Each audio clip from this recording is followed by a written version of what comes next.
जो कृष्ण के हो जाते हैं उन्हें कहीं नहीं रोना पड़ता। रोते वही हैं जो दुनिया के आगे अपना माथा पटकते रहते हैं कि तुम मेरे हो, तुम मेरे हो, तुम मेरे हो। उन्हें रोना पड़ेगा। हमारा सबसे बड़ा अच्छा मित्र अगर कोई है तो वो श्री कृष्ण है, कोई दूसरा नहीं। एक बहुत अच्छी कथा आती है भागवत में ही, पुरंजन की। प्राचीन बरही राजा को देवर्षि नारद एक कथा सुनाते हैं। कई लोग जो पशुओं की बलि देते हैं, ये करते हैं, तो एक बार प्राचीन बरही बहुत बड़ा वैसा राजा था, बहुत यज्ञ करता था और यज्ञ में पशुओं की बलि चढ़ाता था। इससे देवर्षि नारद बहुत दुखी हुए कि काम तो करता है, यज्ञ करता है और पशुओं को इतने मारे डाल रहा है। तो एक दिन देवर्षि नारद उसके यहां पहुंचे। ये बड़ी सुंदर कथा है, इसको मन लगा के सुनना। कई लोग जो पशुओं को मारने को भी जायज ठहराते हैं। कई लोग वेद के अर्थ को गलत तरीके से प्रस्तुत करके कहते हैं कि पहले तो यज्ञों में भी बलि दी जाती थी। कई लोग कहते हैं देवी की बलि, देवी आज भी बलि लेती है, पशुपतिनाथ में भी बलि चढ़ती है, कामाख्या मंदिर में भी बलि चढ़ती है। कई लोग बताते हैं इन सब चीजों को, और इनको बताकर किसी का मर्डर, किसी के वध को, पशु वध को वो जायज ठहराते हैं। ये ठीक नहीं है, ये बिल्कुल भी ठीक नहीं है। मां काली या कामाख्या जब मां आई थी तो उन्होंने रक्त बीज का पूरा रक्त पी लिया था। पिया था कि नहीं? कितने राक्षस मारे थे? रुको ना, मारे थे कि नहीं? काय को मारे थे? वो अधर्मी थे, वो दुष्ट थे। तो माता रानी ने क्या किया, वो क्यों किया, तुम उस लायक हो क्या? पहले तो तुम अपनी जीभ इतनी लंबी करके दिखाओ जितनी काली मां की थी। निकालो निकालो, और फिर इतने राक्षसों का वध करके दिखाओ। कई बार हम वो सब नहीं कर सकते जो हमारे ईश्वर किसके लिए करते, उद्देश्य क्या है? तुम्हारा उद्देश्य सिर्फ पेट भरना है, उनका उद्देश्य धर्म की स्थापना है। पाप और पुण्य कर्म नहीं है, उद्देश्य है। ये नोट करो इस बात को। किसी साधु को मारना पाप है और किसी राक्षस को मारना, अब मार तो दोनों ही दिए, मरे तो दोनों ही। भगवान श्री राम ने कह दिया था बाली को, जब बाली ने पूछा मुझे क्यों मारा छुप के आपने, तो बाली को भगवान श्री राम ने क्या कहा? पुत्र वधु भगनी सुतनारी सुनसठ कन्या सम ये चारी, इन्हीं कुदृष्टि बिलोके जोई, ताए बधे कछु पाप न होई। कितना सुंदर वाक्य। भगवान ने कहा जो अपनी बेटी को, अपनी बहन को, अपने पुत्र की पत्नी को, अपने छोटे भाई की पत्नी को कुदृष्टि से देखता है, ऐसे पापी का वध करने में कोई पाप नहीं। या कितने रिश्ते हैं ऐसे, भाभी को तो ऐसे समझते हैं जैसे मजाक के लिए बनाई भाभी। कितने राक्षस ऐसे हैं जो अपने पुत्र की पत्नी पे कुदृष्टि रखते हैं। मैं नाम गिना सकता हूं बड़े बड़े लोगों का, उनमें नाम आ जाएगा। निकृष्ट प्राणी जो अपनी बेटी को न छोड़े, बेटी तो हो गई वो, पुत्र की पत्नी बेटी है, छोटी बहन बेटी है, छोटे भाई की पत्नी जो है वो पुत्रीवत है। और कितने राक्षस, कितने दुष्ट ऐसे हैं जो इन तीनों को कष्ट देते रहते हैं और कुदृष्टि से वाक्य बोल बोलकर। ऐसी कहानियां भरी पड़ी हैं, आप देखो न्यूज उठाकर। आपके रिश्तों को निभाना ही आपकी ड्यूटी है, फिल्मकारों की नहीं, सीरियलकारों की नहीं। और जो अपने घर के रिश्ते शुद्ध न रख सके उसे जिंदा रहने का अधिकार नहीं। भगवान श्री राम कहते ऐसे पापी का वध कर देना चाहिए।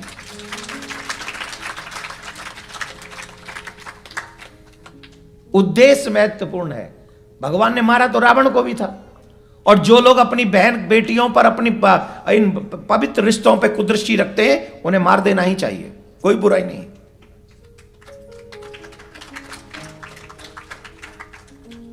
काहे के बड़े हो तुम? काहे के पुरुष हो, काहे के मर्द हो तुम? पुरुषत्व के नाम पे कलंक हैं वो लोग। वो कलंक हैं जिनके रहते हुए जिनकी छोटे भाइयों की पत्नी अपने आप को सुरक्षित महसूस नहीं करती। वो कलंक हैं पुरुषत्व के नाम पर, जिनके रहते हुए जिनके पुत्रों की पत्नी उन्हीं के द्वारा अपने आप को असुरक्षित महसूस करती हैं। वो कलंक हैं जिनके घर में रहते हुए जिनकी भाभियां अपने आप को असुरक्षित महसूस करती हैं। ये पुरुष नहीं है, ये पुरुष नहीं, ये मर्द नहीं, ये नामर्द हैं और ये समाज में कलंक है। ऐसे कलंकों को समाज में जीने का कोई अधिकार नहीं होना चाहिए।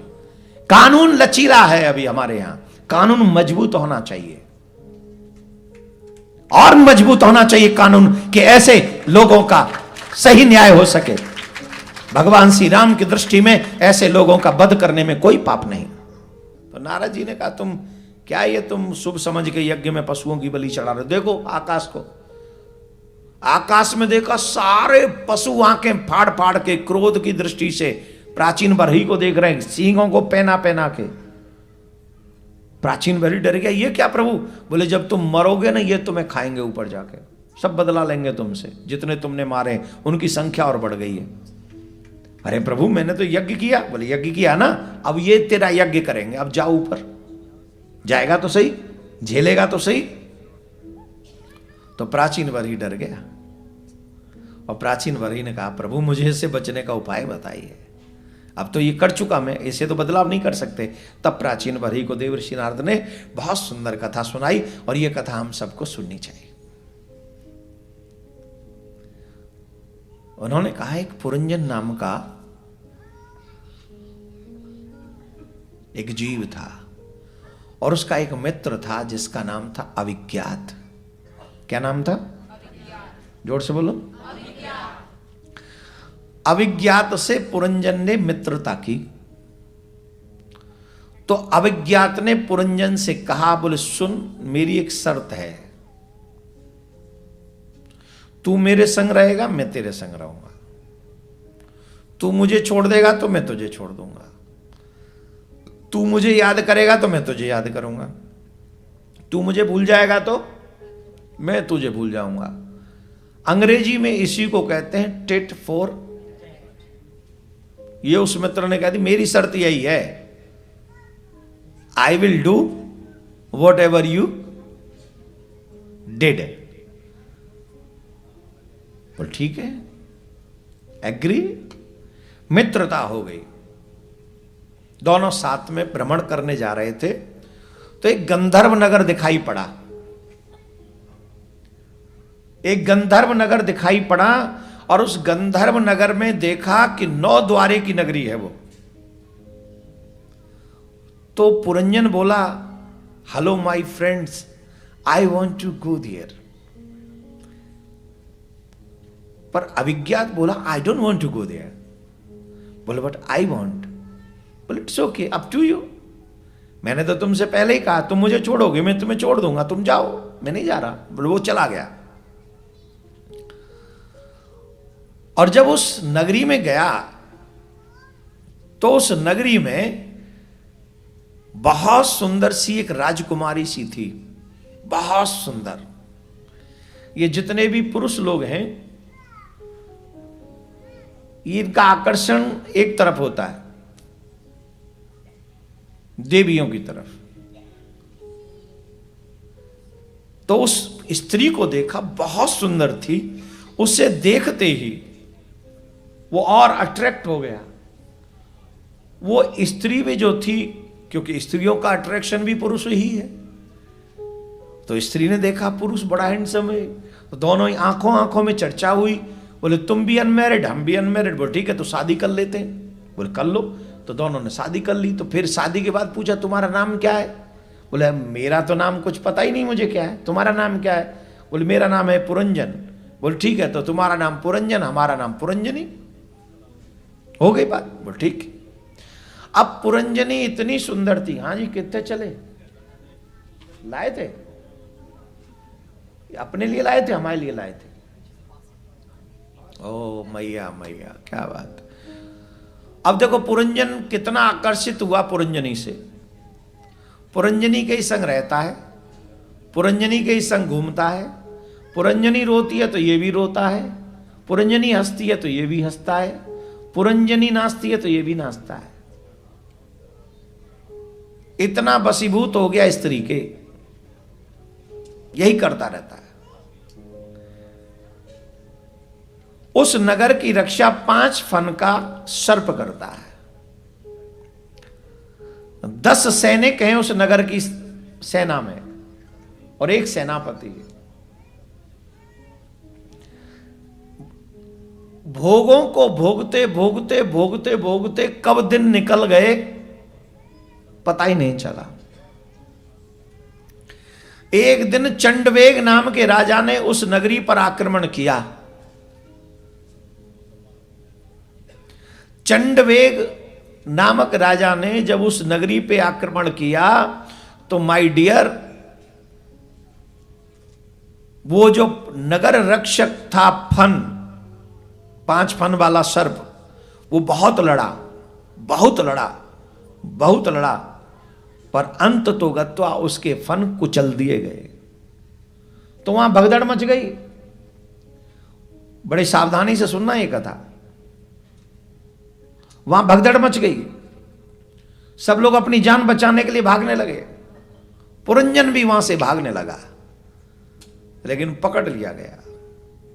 और जब उसके प्राण निकल रहे थे तो उसके मन में एक ही चीज आ रही थी, मेरी पत्नी कहां है, मेरी पत्नी कहां है, मेरी पत्नी कहां है, मेरी पत्नी का क्या होगा, मेरे बिना मेरी पत्नी का क्या होगा। शास्त्र ऐसा कहते हैं, अंत मति सुगति, अंत में मरने वाले की जैसी मति होती है अगले जन्म में उसकी वैसी गति होती है। तो पुरंजन की मति कहां थी? स्त्री में। हाँ हाँ, स्त्री थी। तो अगले जन्म में पुरंजन को स्त्री बनना पड़ा। अर्थात जिनकी बुद्धि स्त्री में हो उन्हें अगले जन्म में स्त्री बनना पड़ता है, और जिनकी बुद्धि पुरुष में रह गई हो वो उन्हें पुरुष बनना पड़ता है। और जिनकी बुद्धि अंत में अपने परिवार में हो तो उन्हीं परिवार में कभी बेटा कभी बेटी बन के आना पड़ता है। या कई लोग तो कुत्ता बिल्ली बन के भी आते हैं कर्ज चुकाने के लिए, कई बार पशु भी बन के आना पड़ता है उसी घर में कर्ज चुकाने के लिए। इसको जीवन की कला है ये, इसको कैसे जीना चाहिए और इसको सीखना चाहिए हर मनुष्य को। और जवानी में निर्णय कर लोगे तो बुढ़ापे में काम आ जाएगी। अगर जवानी में निर्णय कर लो तो बुढ़ापे में काम आ जाएगी। तो पुरंजन मरा और पुरंजन को मरने के बाद में स्त्री बनना पड़ा, और वो एक राजा की रानी बना। बाल गोपाल भी हो गए, सब हो गए बढ़िया। एक दिन राजा लड़ाई में मारा गया, राजा लड़ाई में मारा गया। तो पहले सती होने का नियम था कि जो अपनी अच्छा, कई लोग कहते ये तो सती बना देते थे, बनाते नहीं थे। जिसका मन होता, जिसे पता होता था ना कि मैंने पूर्ण जीवन में अपने पति को छोड़ के किसी को सोचा भी नहीं देखना, तो बहुत दूर की बात, अग्नि जला नहीं सकती है उसे। ये उसका व्रत था, तप था। तो तप से क्या करती है, बोले जब मेरे पति नहीं है तो मैं क्या करूंगी यहां रह के, मैं तो अपने पति के साथ जाऊंगी। तो फिर कहां जाती थी, बोले वो पति के साथ भगवान के धाम में स्वर्ग में सुख पाती थी, यहां से ज्यादा सुख वहां पाती थी। लेकिन आजकल पतिव्रता स्त्री को या सती की बात को हम कह देते हैं तो लोग उसको गलत तरीके से प्रस्तुत करते हैं। सती अनुसुईया जी का चरित्र पढ़ लो, सावित्री का चरित्र पढ़ लो, लोपामुद्रा का चरित्र पढ़ लो, तुम्हारे रोंगटे खड़े हो जाएंगे। क्या है पतिव्रता स्त्री में बल। तो पतिव्रता मतलब सती प्रथा जो है, आज के युग में तो चलो अब तो कोई होता ही नहीं, पर उस समय जिनको पूरा जीवन भर ये रहता था ना, मैं पति के प्रति पूर्ण समर्पित रही, और उन्होंने कहा पति नहीं है तो हम भी जाएंगे, तो उन्होंने कहा हमें सती होना है। छोटे छोटे बच्चों को छोड़ दिया और पति के साथ चिता में जाके बैठ गए। कष्ट नहीं होता था उस समय, आराम से ऐसे बैठी रहती थी वो। कष्ट होता तो कोई जाएगा आग के पास, जवाब दो, जाएगा? तो बोले फिर शरीर क्या करता था, अग्निदेव देवता बनकर उनके शरीर को नष्ट करते थे, पर उनके जीव को, अंतः आत्मा को कोई कष्ट नहीं होने देते थे और वो पति के साथ ही विदा होती थी। ऐसा शास्त्र कहते हैं, हम नहीं कह रहे, शास्त्र कहते हैं। तो वो स्त्री अपने पति के साथ बैठ गई अग्नि में। संयोग बस वहां से अविज्ञात नाम का मित्र निकला। कौन सा? जैसे छोड़ के आया था ये गंधर्व नगरी में, वहां से निकला तो उसने देखा ये तो मेरा मित्र है, ये तो पुरुष था, ये स्त्री कैसे हो गया? अरे मित्र क्या कर रहे हो, इधर आओ। अरे मित्र, तो स्त्री बोली तुम मित्र किसको कह रहे हो? तो तुम ही को कह रहे। अरे मैं स्त्री हूं, मैंने अपने पति के अलावा स्वप्न में किसी को आज तक देखा तक नहीं, और तुम मुझे मित्र कह रहे हो? शर्म आनी चाहिए पतिव्रता स्त्री को, तुम ऐसे मित्र बोलते हो। दोनों ने कहा तुम हमें पहचान नहीं रहे, हमने तुम्हें पूरा पहचान लिया है, तुम हमें पहचानने का प्रयास करो। तुम वो नहीं हो जो दिख रही हो, तुम वो हो जो दिख नहीं रहे हो। तुम पुरंजन हो, तुम हमारे मित्र हो, और तुम्हारे ऊपर दुखों का पहाड़ तब से टूटा है जब से तुमने हमको छोड़ा है। जब से तुम हमें छोड़ के गए हो तब से तुम्हारे ऊपर दुखों का पहाड़ टूट पड़ा है। हमें छोड़ के नहीं जाते तो तुम्हारे ये हाल नहीं होता। उसे बोध कराया विज्ञात ने और वापस चला, पहचान गया अपने स्वरूप को, और जैसे ही स्वरूप को पहुंचाया, उसके पहचाना, उसके सारे कष्ट समाप्त हो गए। बोलो राधे राधे। अब आप सोच रहे होंगे कि ये सब क्या था, हमें तो समझ में आया नहीं। अब समझा देते हैं। इस कहानी का मुख्य किरदार कौन है? पुरंजन। वो पुरंजन कौन है? आप ही हो, आप ही हो। निश्चय करो कि हाँ हम ही पुरंजन है, निश्चय करो पहले। और अविज्ञात कौन है? वो कृष्ण ही अविज्ञात है। और भगवान श्री कृष्ण तुमसे कहते हैं जैसा व्यवहार तुम मुझसे करोगे मैं वैसा ही व्यवहार करूंगा। ये भगवान के वाक्य हैं, कृष्ण के वाक्य हैं गीता में। ये यथा माम प्रबद्धन्ते तास्ते भजाम्य हम। जो मनुष्य जिस भाव से मुझे भजता है मैं उसी भाव से उसको भजता हूं। ये भगवान का वाक्य है, मेरा नहीं। और प्रमाण चाहिए तो प्रमाण भी हैं, दूं प्रमाण। अर्जुन ने सखा बनाया तो रथ चलाया, गोपियों ने सखा मनाया तो रास रचाया, सुदामा ने मित्र बनाया तो दो लोग के स्वामी बना दिया। भगवान को दुर्योधन ने दुष्शत्रु समझा तो शत्रु बन के आए, रावण ने शत्रु समझा शत्रु बनकर आए, हिरण्यकश्यप ने शत्रु समझा, जिसने शत्रु समझा वो शत्रु बन गए, जिन्होंने मित्र समझा उनके लिए वो मित्र बन गए। मैया यशोदा ने कौशल्या ने उन्हें पुत्र समझा तो पुत्र बन गए, सुग्रीव ने सुदामा ने मित्र समझा तो मित्र बन गए। तो जिसने जिस भाव से भगवान का भजन किया, स्मरण किया, भगवान उसी भाव से वहां प्रस्तुत हो गए। ये इतिहास है हमारे भगवान का। तुम्हें भगवान की अनुभूति क्यों नहीं होती? क्योंकि तुमने भगवान को उस अनुभूति के लिए कभी याद ही नहीं किया है। तुम्हें संसार से फुर्सत ही कहां है? कहां है संसार से फुर्सत? बोलिए।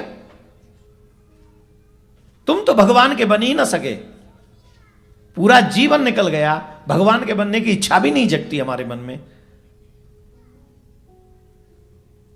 तुम ही पुरंजन हो। वो गंधर्व नगरी कौन सी है? बोली ये शरीर ही गंधर्व नगरी है।